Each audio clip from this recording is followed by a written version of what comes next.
Om Om Sadashivasamarambha Shankaracharya Madhyamam Asmadacharya Paryantam Vande Guru Paramparam Gurur Brahma Gurur Vishnu Gurur Devo Maheswara Guru Sakshat Param Brahma Tasmai Shri Gurave Namaha. Om Sahana Bhavatu Sahano Bhunaktu Sah Viryam Karavavahi तेजस्विनावधीतमस्तु मा विद्विषावहि. ओम शांति शांति शांति.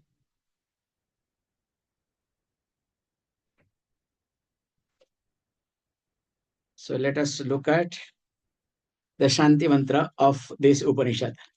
Om Bhadram Karnevi Shrunuyama Deva Bhadram Pasye Maksya Viryajatra. How many of you can chant this? Okay. Yes, good. Om Bhadram Karnevi Shrunuyama Deva Bhadram Pasye Makshirabhiyajatra Sthirairangai Stuštuvagum Sastanuvihi Vyashema Devahitam Yadayuhu Swastina Indro Vriddhasrava Swastina Pusha Vishvaveda Swastina Straksho Arishtanemihi Swastino Bruhaspatir Dadhatu. Om Shanti Shanti Shanti. So we'll be chanting this Shanti mantra every class. So as all of you know, now we are in called Kaivalya Upanishad. Actually, this Kaivalya Upanishad is not called major Upanishad. Why? Because mainly Adi Shankaracharya has not written any commentary. So we say very carefully that Isakena Katha Prashna Mundaka Mandukya Titiri Aitiriya Chandogya Bruhadaranike. Only these are the 10 Upanishads. Adi Shankaracharya has written commentary. Isha Ishavasya Upanishad Kena Prashna Isha Kena Prashna Mundaka Isha Kena Katha Prashna Katha Upanishad Mundaka Upanishad Mandukya Upanishad Taittiriya Upanishad Aitiriya Upanishad, and here two big Chandogya and Bruhadaranyaka. And we see also Shvetashvatara Upanishad, where we see that a commentary by Adi Shankaracharya. Some people accept as Adi Shankaracharya commentary, some people accept attributed to Adi Shankaracharya. How? So these 10 Upanishads are called major Upanishads, we consider, and others are called minor Upanishads. But truth is one and same. So first thing is we should understand what is called Upanishad. If we look at any literal meaning, Upanishad is the other name of Vedanta, and where Veda ends. You understand? So Anta means end, Veda means, So the end portion of Veda is called Vedanta, and that is called Upanishad. Hey, please don't listen to this set of things, okay? Just I'm trying to articulate it differently. Yes, they are right, partially they are correct, not that they are wrong. That most of the time, this Jnana Kanda happens to be in the end portion of Karma Kanda. But that does not mean that everywhere. But here we look at very carefully. Upanishad means, if we try to look at Upa, and of course Kathopanishad talks very nicely, carefully, And also there is ni, Q pratyaya, and shad dhatu. Let us look at these three things together.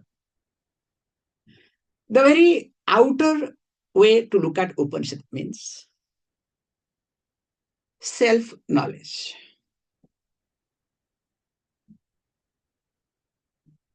So when you say self-knowledge,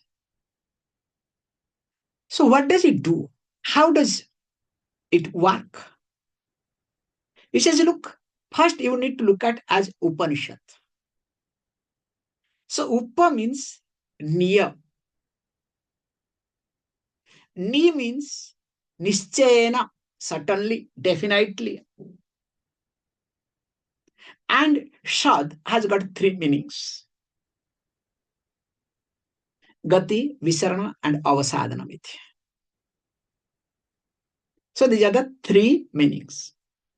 But what we say, which this Upanishad will talk very nicely, before going to the final meaning of Upanishad, we bring it very carefully.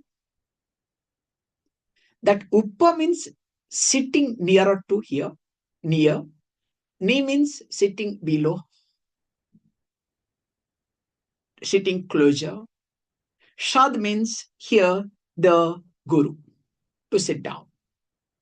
We put it little differently, carefully.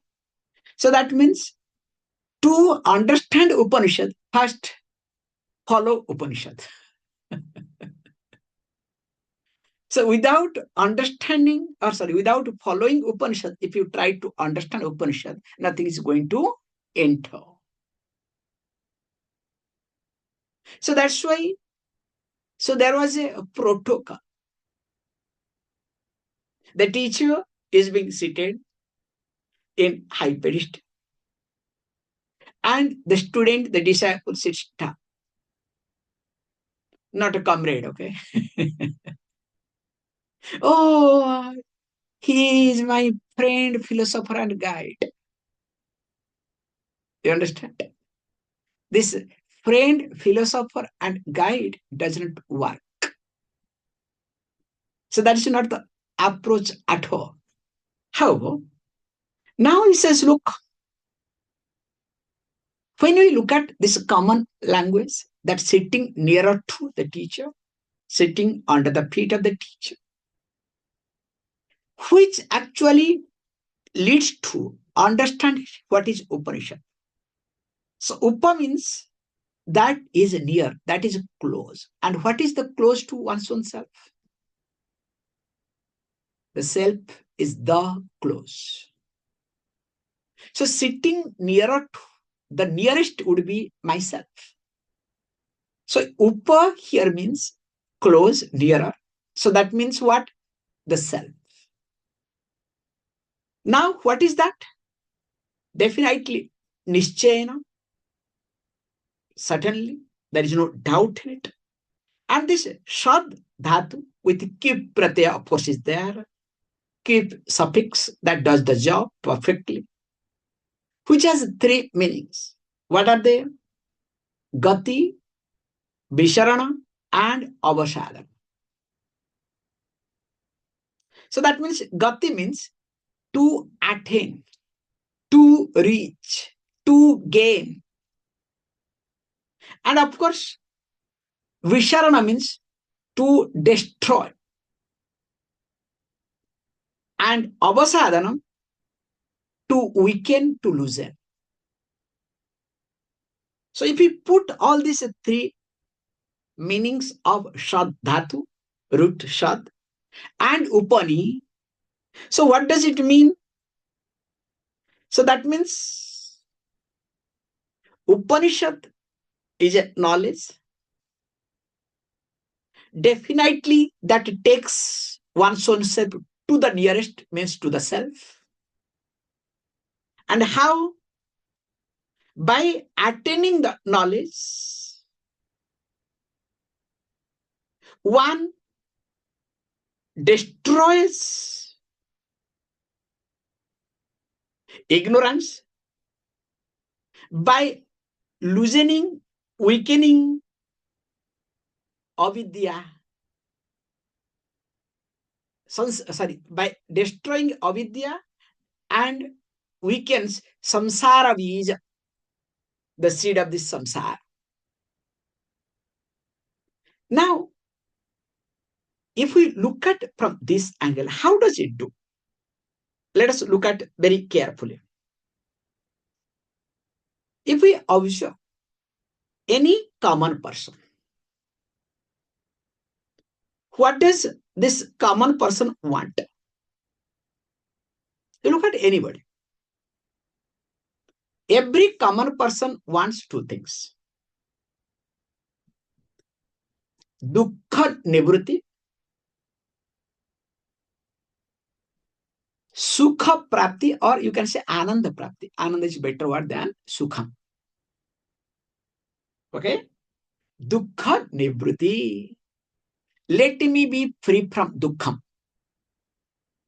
affliction, problem, sorrow, and ananda prapti. Let me gain happiness. Let me be happy. So sukha means pleasure. So that's why I remove sukham, called ananda. So dukkha nivritti and sukha prapti. So these are the basic things that a person definitely look for it. So if this is the case, now what is the difference between a common person and a seeker? Because unless and until you come to this understanding, remember, Vedanta is not going to enter. So the common person looks for dukkha nivritti and ananda prapti. Whereas a seeker goes one step ahead. So looks for what? Atyantika, we use the word atyantika dukkha nivritti and paramananda prapti. So you can take two more adjectives, okay? So which changes the whole approach.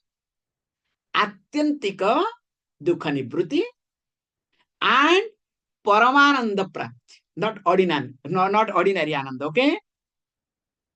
So now question may arise, what is this? You mean, atyantika?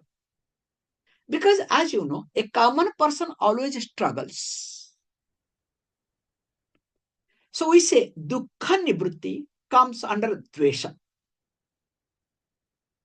Ananda prapti comes under raga. So dvesha means there is repulsion. So repelling factor. Now, raga means there is attraction. You can understand how life moves very carefully. And interestingly,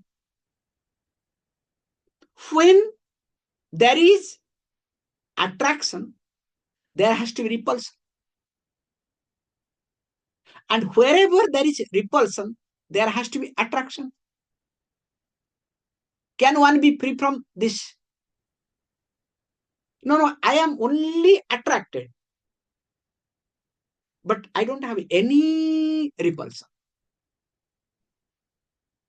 Only I am a repellent. Somebody said, I am a repellent. Moment I arrive anywhere, people run away. There are people, okay? So I am repellent. So yeah, one cannot be repellent alone. Some attraction is there somewhere. So I am not bringing attachment, okay? Attraction, that's why I'm bringing it. So repellent, attractive, that this attraction, they go always hand in hand together. And interestingly, as long as there is repulsion and attraction, or any one of them, because both are one and same, that long vikshepa will continue. This is the most important point to observe. when there is raga, there has to be dvesha. When there is dvesha, there has to be raga. And wherever there is raga and dvesha, there has to be vikshepa. And do you know what is vikshepa? Restlessness. So the mind has to be restless. Nobody can be freed from this because raga and dvesha will make my mind to arrive at vikshepa. And once I am arriving at vikshepa, then what happens? You know better how the life moves. So now here he says very carefully that a person who is a seeker, who has some maturity. So what is that maturity? Maturity is that any ananda I gain, it has its limitation, including going to heaven. Because even though in heaven, no jara, no mrityubhaya, no hunger, no thirst, ubhe asanaya pipase tirtva, you remember in Kathopanishad, na mrityubhayam asti. Because Yamaraja, when tried to send Nachiketas, he said, no, I am not interested. Why? Because in spite of all these things, it is going to come to an end. Why and how? Because here it is exactly like, just imagine, you have good prarabdha. And because of your good prarabdha, you have everything comfortable. Best body, best mind, best surrounding, people around, everything is the best. Ah, what a life. Anandam. But how long? The moment you start seeing something is becoming sick or old, oh, one day I'll become old.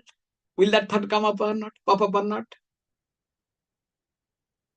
Because, and especially the one who is enjoying this thing, will that person think of, oh, this human birth is very painful? That moment, wow, human birth is best life because everything is good. Now, observe this point. Even though a person enjoys everything good, there is a fear it will come to an end. And interestingly, if you go to heaven, what is heaven? Same enjoyment where, millions of human lives, or you can say millions years of human years. That's all. But that million will come to an end or not? It's just extension of time. Now, here the seeker understand going to heaven is going to come to an end. Again, remember, Sanchita package is waiting for me. Based on, going to heaven is based on what? Prarabdha. One portion of prarabdha gets fructified. You go to heaven.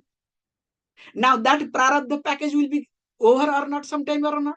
It has to be exhausted. Once it is exhausted, what will happen? Again, you will open the Sanchita packet or not? From that Sanchita packet, again, one portion will be fructified as a prarabdha. Back to square. So, the seeker understands this. Hey, look, I don't want dukkha nivrutti. I want atyantika dukkha nivrutti. Once for all. You understand? Because if I don't look for this atyantika dukkha nivrutti, my raga dvesha And of course, followed by their children, Kama, Krodha, Adi, will continue. Maybe I can suppress, I can manage. Maybe this life I can good, or this moment I can be good. Next moment, I don't know. And because there is atyantika dukha nivrutti, that's why second step would be what? Second step would be that there is a Paramananda Prapti, not ordinary Ananda. So I want the Ananda that is not created. In fact, I want that Ananda which is going to continue, absolute. Ityartha. So what will continue all the time? That will continue all the time, which is not created in time. Whereas when I go to heaven, that heaven Ananda for me, is it created in time or not? So whatever is created in time, will it be destroyed in time or not? So that's why a seeker, a mumukshu, looks for atyantika dukkha nivritti and paramananda prapti. And how does the person looks? Because pariksha lokan karmachita. The person has examined this world. So there is viveka. So what is that? That in this world, whatever I have achieved is not going to give everlasting happiness. In fact, what I am really looking for sincerely, that I am not going to achieve by any amount of karma. Yes, karma gives me many things, but karma is not going to give me what really I am looking for. Karma will give me comfort. Karma will give me name and fame. Karma will give me everything, not doubt in it. But what exactly I am looking for, that is not going to come from the karma, because that is not karma phala. So this conclusion has to be there all the time. Why a mumuksha once in a while derails when this is not remembered? And moreover, when there is comparison, and of course, because of comparison, there is competition, then what happens? The person completely forgets. That's why, remember, wherever there is comparison, there has to be competition. And wherever there is competition, there is elation and depression. Interestingly, when this happens, now the person comes to a very good standpoint that I don't want anything that is temporary. And interestingly, there is only one thing is permanent, that is called me. And this me alone is permanent. And here, this Upanishad talks very carefully. Why? Because very simple. As you know, there is one avaranam in me. Avaranam means covering, a veil. So what is that avaranam? That I am ordinary person. I am a jiva. I am a sinner. You understand the concept? I am so and so. Okay, nothing wrong in it. You can be so and so. Good. But that other so and so is better than me.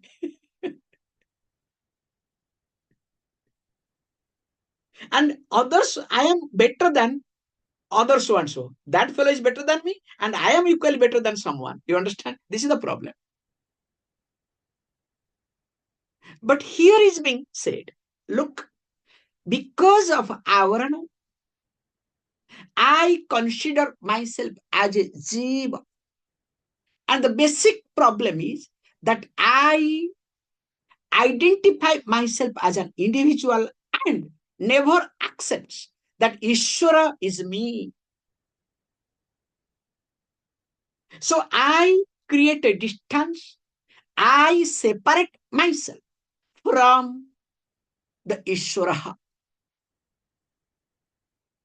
And here, remember, this aberration only to be removed by what? By the jnana. It's like if there is darkness, because of darkness, you are not able to see something. Now, what should you do? Is there any other thing to do? You need light. It is like you are searching something in darkness.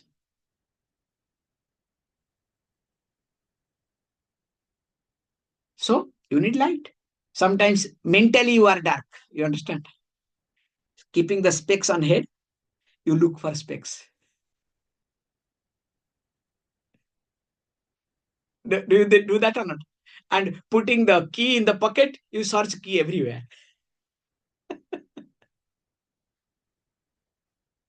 Many people have got different type of disease. Okay, don't worry. This is called disease. So what you need to do? So that time somebody has to point out, hey, what you are looking for, in fact, you are having that. Can you see this point? That you are looking for key is with you. Here one step goes, because that is object. Here being subject, what you are looking for indeed is you. So this jnanam only removes the avaranam. And this kaivalya jnanam here, kevalasya bhava, there is only one thing exists. Other than that, nothing exists. And this Upanishad talks in details, in fact, in a few verses. Because here, this Upanishad especially is the discussion between that great rishi called our Ashwalayana, because Ashwalayana Gosatra, and Brahmaji happens to be the Guru. Imagine when Ashwalayana approaches Brahmaji for Brahma Vidya, what sort of level of teaching? Both student also must be prepared. That's why we say, if you go to Brahmaji, ask for Brahma Vidya, in, one sentence, Tattvamasi chapter is over. Because the disciple is well prepared. Why we are having classes after classes? Because lack of preparedness. That's why, Swamiji, you are good. We don't remember. Sometimes you repeat the same thing. Still, we think we are listening something new. Good for you, better for me. Okay. Or else you can catch me. Swamiji, you have not done homework properly. Interestingly. So here is being said that when you want to study Upanishad, you need to have some type of adhikaritvam.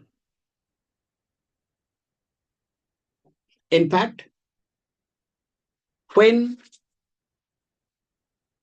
Rishi Ashwalayana approaches, and of course, the Shanti Patha will be sing tomorrow. And then after that, we'll see in details.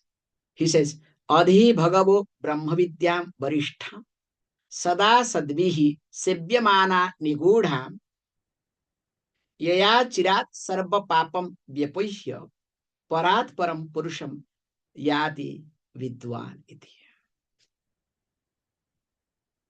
So, in this,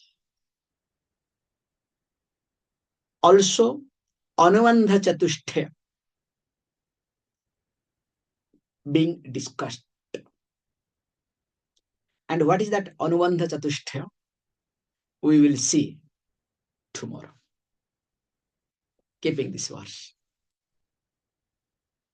Om Om Purnamada Purnamidam Purnat Purnamudachyate Purnasya Purnamadaya Purnameva Vashishyate Om Shanti Shanti Shanti. Thank you, all of you.